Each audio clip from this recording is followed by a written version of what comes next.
Thanks, Kelly. Yeah, I'm going to start off with sort of a brief introduction about what are smart work zones, just to set a level base. I'm sure a lot of you on the call already know about this, but bring everybody up to speed, and also on the work zone data exchange specification. But before we get started on that, I thought it'd be good to get an idea more of who all's in the audience. So we have two quick poll questions. If you could bring up the first poll question about what type of organization you're all representing. So if you could just take a second, fill out what type of organization that you are working for, or if you're a student or what have you. We'll give that a little bit.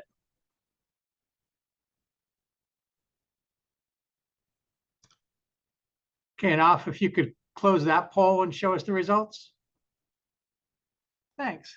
Okay, so it looks like we have a good mix with a lot of representation, almost half the people on the webinar from state agencies, and then lots of people who are representing various types of private contractors or consultants, with a mix of others as well.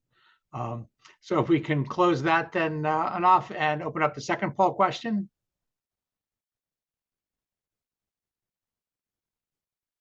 Great, so this is looking at trying to get an idea of what experience your organization has with smart work zones, whether you're using smart work zone devices and the data exchange feed, just one or just the other, neither, but you have plans to implement, or you don't have plans to implement, or if you're like a student or an educator, that it's probably not applicable to your organization. So you can just take a few seconds to answer the second poll.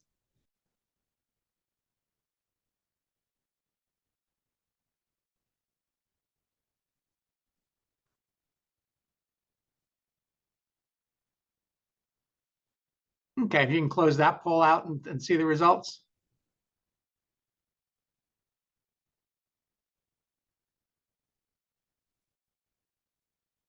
Great. Okay.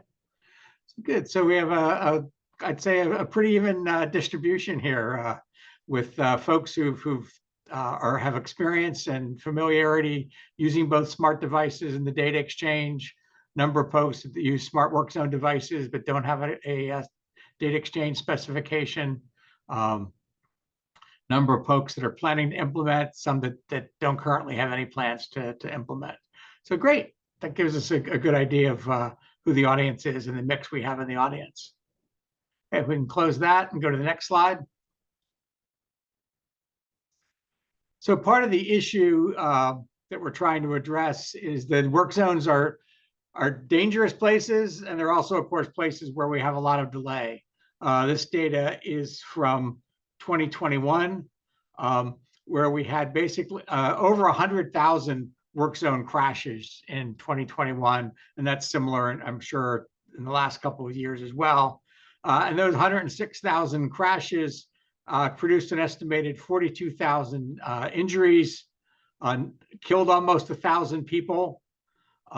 About 300 of the incidents involving fatalities involve trucks, and a number of pedestrians, which can be just plain, pedestrians walking along, or the work zone staff themselves being killed in work zones. So it's a dangerous area. We want to make them safer. We want to make people more aware of work zones, as well as to reduce delay. Next slide. So one of the issues if you don't have smart work zone devices, you have planning data where agencies have planned out where work zones will be occurring, but that's often fairly coarse data. It may describe a large project, so it'll say, okay, over the next X number of weeks, we're going to be working over these miles of roadway. But in reality, of course, at any given time, only a portion of that roadway is actually being worked on. So you don't have that granularity from the broad planning data. And similarly, you have static message signs, work zone ahead, that we've all seen, and those are very useful. But I'm sure we've also come across, where there's a work zone ahead sign and we drive by and there's no closed lanes, there's no workers present, there's no work going on at that given time. So it's not always up to date. There's certainly a work zone going on there, but it may not be going on on the day and time that you drive by and see the work zone ahead message. So the idea is with smart work zone devices, we can have real-time sensors, communications with data coming from those sensors, and link that up with computer technology to get that real-time information. And that can be used both to inform traffic management operations, as well as to inform drivers and travelers of real-time work zone conditions. Next slide. So by doing this, by providing this real-time information, we increase safety, both for drivers and construction workers, and we reduce delays. And the three characteristics that let us do that is these smart work zone systems provide real-time data, they provide reliable data, and they're automated. And that's important. There's been a lot of studies that find if they take a lot of work to set up, it's not a priority among construction workers. Things don't get switched on. They don't get set up properly. So it's a key to have these devices work as automatically as possible in order to provide this data. Next slide. So today's webinar, I should point out, is going to talk about smart work zone devices feeding data back to traffic management operations or out to third parties who then provide it to traveler information systems. It's not going to focus on direct communications from, say, a smart device on the roadside just down the roadways to a portable dynamic message sign. Those are also very important, but the overall scope of this project was on managing data, not the local data. So there's another whole aspect of smart roadside devices that the report doesn't really address. Okay, next slide. And then if this data came in 50 different formats, each one developed separately by each state with different types of information being provided by every state, and all this information coming in 50 different formats, people aren't going to use it. So the idea was to develop a standard, a specification that would have a simple open specification that would provide that common format, what type of data is being provided, a format for that data. The idea is by doing that, it would be broadly adopted and as a result, save lives by making this available. And that's the purpose of the work zone data exchange specification that I'll talk more about and our panelists will also talk more about today. Next slide.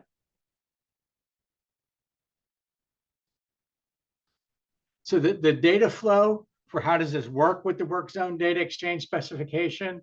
The first is you need to get the data back from the smart work zone devices using a common specification. And that was actually the second step historically in the development. The first step was developing, if you look just down below that, published in a common format. The first part of the work zone data specification to be developed was what's that common publication format so that state agencies could provide this data out to third parties, and then that could get delivered into devices that, or screens and displays that are directly in roadway users. But then it was seen that they needed to also have a common specification for how do these smart devices talk back to traffic management operations. And that was also now included in the work zone data exchange specification. A lot of the original work was based on work done by Massachusetts DOT, and Jacob later today is going to talk about what MassDOT has been doing in their systems. And a lot of their preliminary work then became the basis for the work, that part of the work zone data exchange specification. Next slide.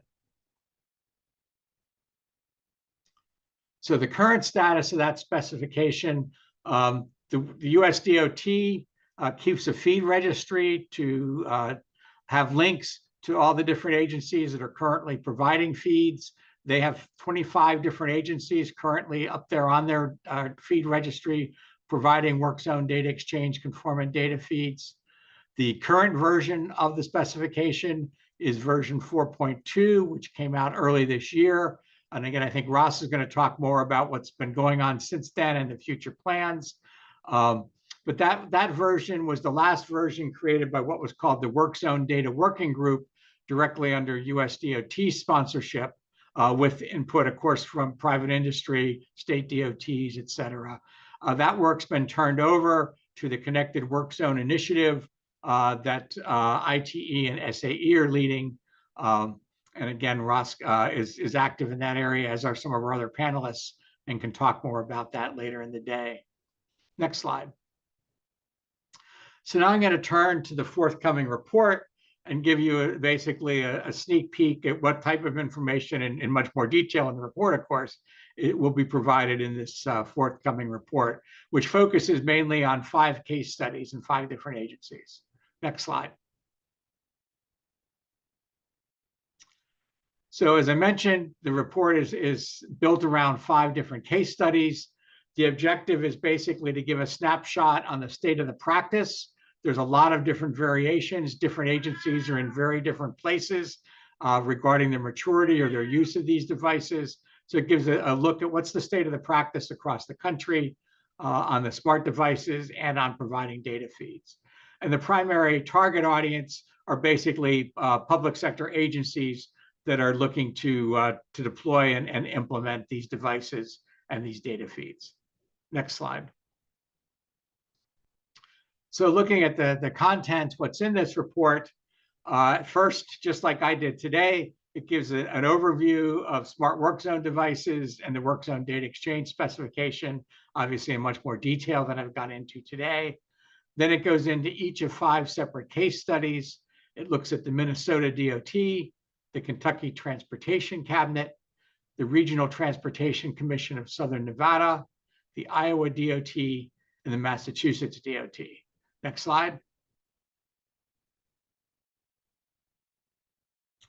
After that, there's a section that looks across all 5 case studies. What are similarities? What are differences? What are some lessons that we can learn, both from their individual deployments and by looking at across the board at all 5 of them? And then there's an appendix in there. It's important to recognize with respect to the work zone data exchange specification and feeds that comply with that this didn't exist in a total vacuum. There's been traveler information feeds since the very early days of ITS, well over a decade ago, that have provided information, including information on work zones that have been out there. So how does this relate to the work zone data exchange? How do they relate to one another? There's also a commercial company called HosAlert that has been working on providing data feeds for years on emergency vehicles, both traveling and located on incident scenes. And they're expanding their services to include work zone data exchange information in their feed.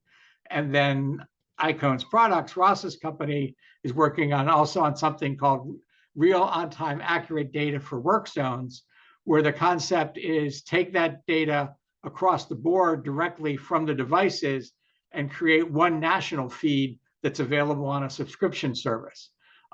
It may be a long time before all 50 states separately implement their feeds. There's issues on funding and who pays for the equipment versus who benefits.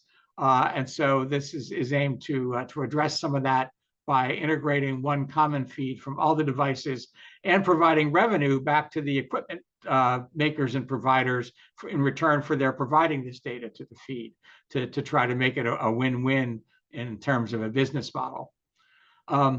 Turning back to the 5 case studies, which are the core of the report, for each case study, it describes what's been done in the past, what's the current status, and what's planned for the future regarding these areas. What were the project's goals, some of the lessons learned, what were the particular technologies used, what types of data were collected, and what types of applications were deployed using this data or plan to be deployed using this data.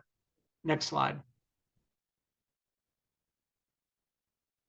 So looking at each of the 5, Minnesota DOT, they have one of these existing traveler information systems that I've mentioned that's out and available to third parties.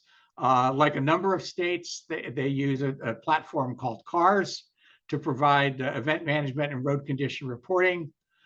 They're working on converting that or have worked to convert that CARS work zone report into a work zone data compliant feed. Also at generating those feeds automatically to require less staff time, less management intervention to create those feeds directly from smart devices and vehicles. And they're also working on an app for smartphones that workers would carry in the work zones, where they would check in when they showed up at the work zone. The work zone data exchange feed, one of the data fields it has is a worker present field. That if it's true, that means there's that there's absolutely some sort of device or system that is identified that workers are actively working on that work zone. And they're looking at a smartphone application that would then be used to populate that information. Then looking at the Kentucky Transportation Cabinet, what they've been doing, they're doing a lot of work on big data analytics, ingesting data from smart work zone devices. Their focus has been more on looking at monitoring the speeds in the work zones, crashes in the work zones, both for crash management, but also where are there incidents? How can we learn from that? How can we improve on that? And they are also, when this analysis was done, we're working on implementing a work zone data exchange feed at the time of this report was written. Next slide. Then the Regional Transportation Commission of Southern Nevada. That's a sort of an umbrella organization that works with a number of local organizations within that region. That region includes Las Vegas. One of the unique things that they had worked on was contracting with a private company. There's a couple of companies that do this. They use dash cams that are in cars and fleet vehicles and automated machine vision of those dash cam images to recognize basically work zone devices, cones, barrels, traffic signs, arrow boards, and then they geolocate that from the GPS that's with these dash cams and report back where there's work zones based on the camera data. And this can be data from equipment from this company that private car owners have bought their equipment and agree to let that data be used, or from fleet management vehicles, as I mentioned. The image on the right is a snapshot of a particular day showing all the active work zones in the area that had been identified through this automated image recognition system. They also worked on a very comprehensive and detailed work zone ITS specification, comprehensively laying out what they wanted to see from every type of work zone device in every work zone in the area was their desired goal, how that data would be reported. And they also are providing the data to the Haas Alert Safety Cloud system that I mentioned. Next slide. Massachusetts DOT. Going to talk a lot about their Smart Work Zone Manager application. They have smart work zone devices in the field that gets pulled together, combined with data from their planning systems, produces a work zone data exchange feed. And as I mentioned, they were really the pioneers with developing a standard.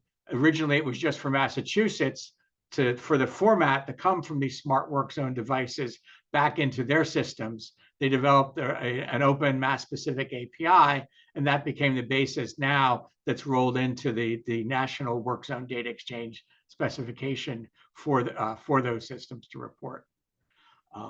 Then the Iowa DOT, they took sort of a different approach from what Southern Nevada did. Their goal was, let's start small, let's start very well defined, and then as we show success, then we can expand from there. So they began with automated collection of the beginning location of active work zones by using smart arrow boards at the beginning of work zones where there was a lane closure, initially just in an interstate highway. And then as that became successful, they expanded that to other roadways, and they're expanding that now to other devices, as Skylar will talk about later. And the data coming back from those devices are integrated with their ATMS. And a little diagram on the right sort of shows an example where they're integrating their planned work zone planning data with the actual real-time data. And that little box on the left shows that, the planning data may say Interstate 80, both directions, intermittent lane closures, over the following directions. The road will be intermittently closed various times on weekdays. So that's the plan, but but obviously not that whole section is going to be closed all the time. It'll be intermittent closures. So the real-time data gives you what sections are actually closed at any given actual time. And so they combine those information together. Next slide. So then it goes into the cross-cutting summary of analysis. 4 of the 5 systems do have work zone data feeds. The 5th one is planning to implement one. So that was common across all 5. All 5 use smart arrow boards. 4 continue to use them. The other one wants to pick up using them again, but they had funding issues. They were using them in a pilot project. The pilot project was successful, but they didn't have the money to continue to use them at the current time. And then there was a mix and match of other technologies that was used among the different agencies. As I mentioned, there was sort of a compare and contrast. Iowa started small, was successful, it grew and grew and grew. Southern Nevada sort of tried to take a huge bite of the apple all at once by developing a very comprehensive approach, laying out a lot of requirements on their member agencies and on the vendors providing equipment. And the agencies really haven't bought into that. They have not really gotten a lot of buy-in from that with trying to take that large chunk approach. I mentioned, Minnesota used arrow boards, but wants to get back from a continued. Funding's been a challenge. One of the issues is who benefits and who pays. The benefits are mainly seen by traffic management operations and safety operations, but the cost for deployment of the devices is the construction and maintenance offices. So there's been sort of a mismatch, and funding has sometimes been an issue that's reported.